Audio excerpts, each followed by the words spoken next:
So I'll talk about my project first, solar at Western.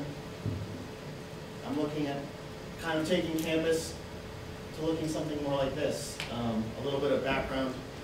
There's a renewable energy fund on campus. It was, for those of you who don't know, it was started by some undergraduate students a few years ago. Students can choose to pay $30 per semester into a fund that looks at extending renewable energy production on campus. So last year, when I was in your guys' shoes, I kind of got started with the Sustainable Action Committee, who's in charge of allocating these funds.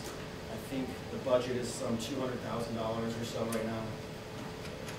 And we were looking at kind of from a project management side, what's the best way of implementing these and allocating these funds.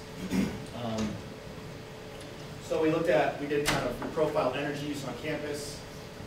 We looked at greenhouse gas emissions on campus. We determined would we be more effective in offsetting emissions if we put a solar array on this building versus this building, and what made sense. That kind of case study took us a year, and we still haven't really gotten anywhere. In doing the background research for this project, we found out that due to our power purchase agreement with the utility, we actually cannot generate campus energy. So there are some solar panels on top of the Kelly. You guys might see the display right here. It's actually a 5 kilowatt display, pretty small scale. It really doesn't account for any campus energy, but technically that array is in breach of contract with our utility. So that's kind of where we left the project last year. I've spent the summer kind of looking at, well, what are we going to do if we want to implement this fund? We have $200,000 towards solar array, which would get us about 35 kilowatts of production. Still pretty small, but maybe enough for about 1% of total campus energy use. So just kind of, I spent the summer looking at what are the utilities' policies, and how do we best kind of address overcoming them. I think I didn't mention something I'd like to see is maybe this project shares 35 kilowatts. That's a pretty small array, but I'd like to see it be added upon to over time. Something we can start with, and then maybe eventually 20 years down the line, we'll have solar panels on top of every roof on campus. For those of you who don't know, the university has pledged to be carbon neutral by 2050, completely offsetting all emissions. We're currently doing that by buying what are known as renewable energy credits. Pretty complex market mechanism, but to me, rooftop solar just makes sense. So, in identifying some of these institutional and regulatory barriers, the main one, honestly, is the discounted rate of electricity that Western pays, roughly about 5 cents per kilowatt hour. That's less than half of the national average. So when you're trying to determine the economics of solar, it's hard to beat 5 cents, basically. Most solar comes in at about 12 to 15 cents per kilowatt hour.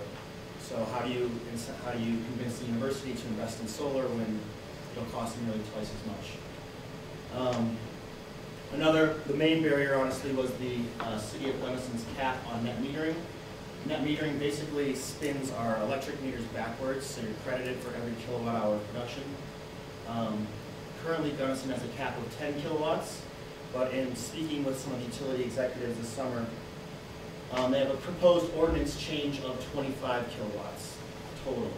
So I don't think that's enough still. Like I said, we could, with the money that we already have in this fund, we could dump it into about 35 to 40 kilowatts of electricity production.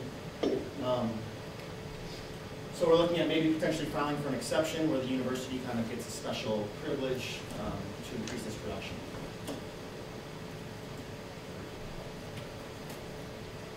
Like I said, we're going to work with the city to lobby for this policy change, file for this exception, potentially sign what's called a wholesale procurement contract. That's where we build the array and the utility agrees to buy all of that power produced.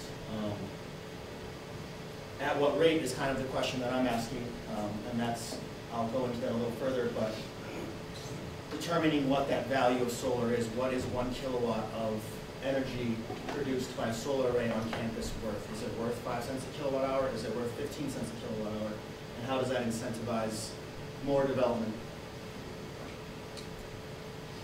So why would the utility be willing to do that? You know, they see it, most utilities see rooftop solar as kind of undermining their business model, a threat to their profit stream. They're kind of built on these centralized power models where they sell power to your customer, and when people put rooftop solar on their house, it kind of undercuts their profits as they see.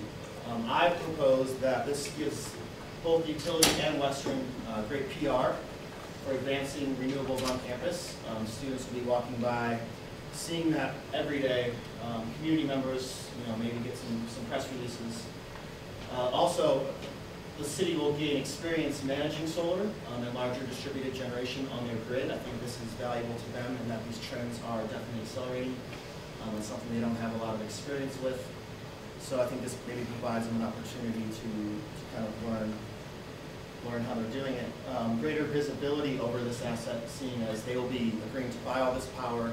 There's a certain amount of value with managing that array and seeing, you know, we're all kind of learning in this together. What does 40 kilowatts of rooftop PV mean for the electricity grid?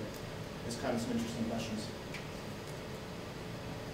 So in doing this, I've identified the stakeholders. I'm sorry, this slide is pretty text heavy, but this is kind of how I see their interests. The PV owner or the university obviously would like a long-term fixed rate paid per kilowatt hour to ensure payback of the system and guarantee that return on the investment.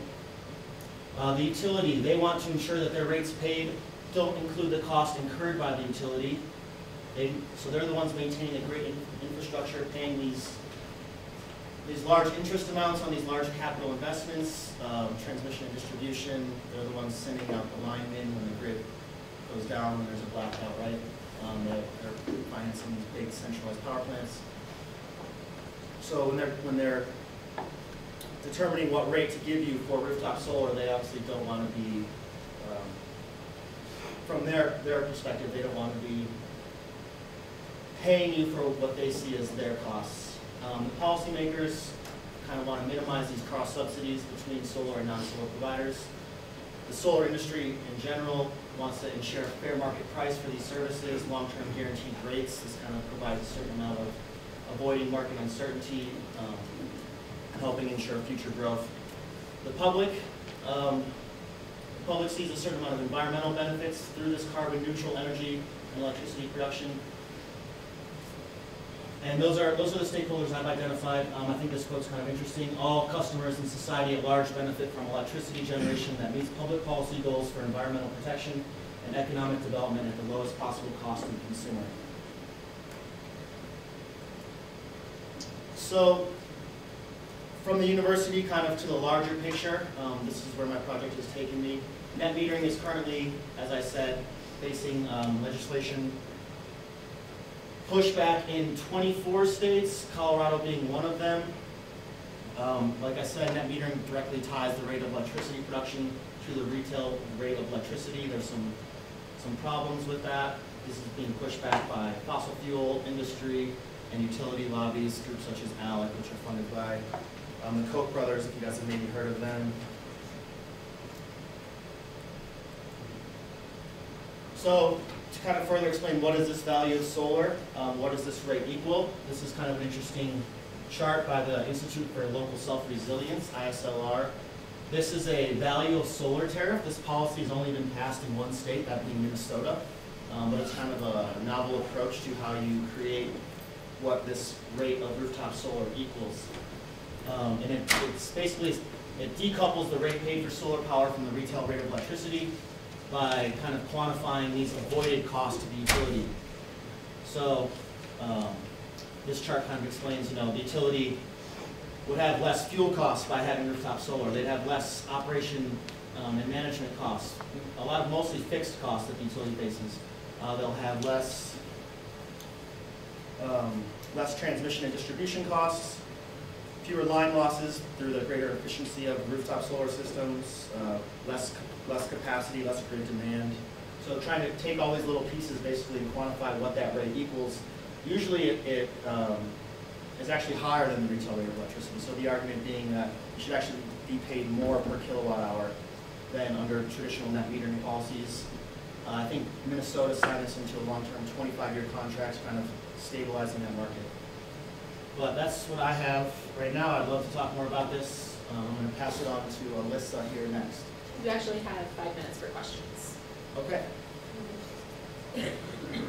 Questions, please. Sam, under stakeholders, this might go under public, but I didn't see a line for students. And I guess one of my questions is, how do you see that undergraduate students as allies? The environmental charter and then later the President's Climate Commitment that both kind of led to this fund you're playing with. The fund itself all came from students organizing, pushing the administration, challenging each other. Do you see them as allies, or are you kind of trying to keep this a little on the down low? No, of course, absolutely as allies. I think that lobbying for this policy change is going to kind of require a certain amount of pressure on the utility beyond just. I'm hoping to just kind of put it in dollar and cents signs and just approach the utility with this is why this makes sense, this is why you should allow us to do it. But it may take a certain amount of coalition forming with undergraduate students to pressure for that policy change. I haven't had a chance. The utility knows about this project. They're aware of what we're aiming to do, but mostly up until this point, it's kind of been background research to make sure that we know we're talking about what the current code allows for right now. Thanks. Brian, do you see those renewable energy credits that Western is purchasing to meet this President's climate goal is actually hurting the overall goal of becoming carbon neutral?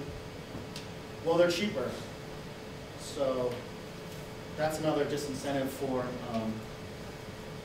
So this is kind of the valuation structure that I'm proposing. Is there a renewable energy credit factor that should be included in this rate? An educational component, some kind of community resilience factor, and quantifying these into determining that value of solar. But it's more expensive than the renewable energy credit market, which is kind of abstract and complex in itself. That's what I was going to say. It almost seems like that's just pushing the problem somewhere else. It's like, well, we're just going to keep moving, but we can say that we're aiming towards this goal when, yeah, the complexities of it seem to. And then I had another question about, for this policy change, for this regulatory change, are we just going through the Gunnison Electric, or does it like go up higher towards the state and national level? Well, for Western to be able to build this community solar garden, whatever that looks like, it would just be at the city level, at the city, local, municipal utility. So we'd be filing for an exception through them. Yes? So I have kind of a convoluted question. Is there a difference between Gunnison City Electric and Gunnison County Electric Association, which is community-based, right? Yes. Okay, and if you've got this problem in the city, is it possible to put this array in the county? And if that is, I'm going to plug Cold Harbor as a potential partner for a place for an array. Right. And I don't know, I'd love to talk to you more about that, but is that a possibility? Yes, it is a possibility. GCEA also has a cap for solar at 25 kilowatts. So we would still be bigger than what they currently allow for. And in the utility code for GCEA, it's written that they get all those renewable energy credits that are accumulated through rooftop solar. Okay. So that being a right. disincentive to the university, we want those credits. That's a large driver of the value of rooftop solar. That's, if we're pledged to be carbon neutral, we need to pull those credits off of whatever we build. Okay, and just sort of on that point, what about community engagement to push, what are your plans for community engagement to push that change from 25 kilowatts to Right. whatever? Right. What are my plans? This is kind of, my project up until this point is been doing background research. We haven't really started doing these coalitions yet, but I see that happening in the next year, absolutely. Kate. Do you have to, or do we have to wait for power purchasing agreements to expire before you can ask for some of these policy changes, either at the city or county level? So, I'm pretty sure that the current agreement is up in September, which is why why the city's looking at increasing that cap from 10 to 25 kilowatts already. But I'm not sure exactly to answer your question. I think that might be another barrier that we face, unfortunately. You know, it's just a contract, and contracts can always be amended. Right. Yeah. Now you have a lawyer on your faculty. Great. Are they anticipating Somebody, somebody. prices to increase? Electricity rates? Right. I don't know. I don't think so. Gunnison has one of the lowest electricity rates in the state of Colorado and in the country. That's actually our time. Sorry.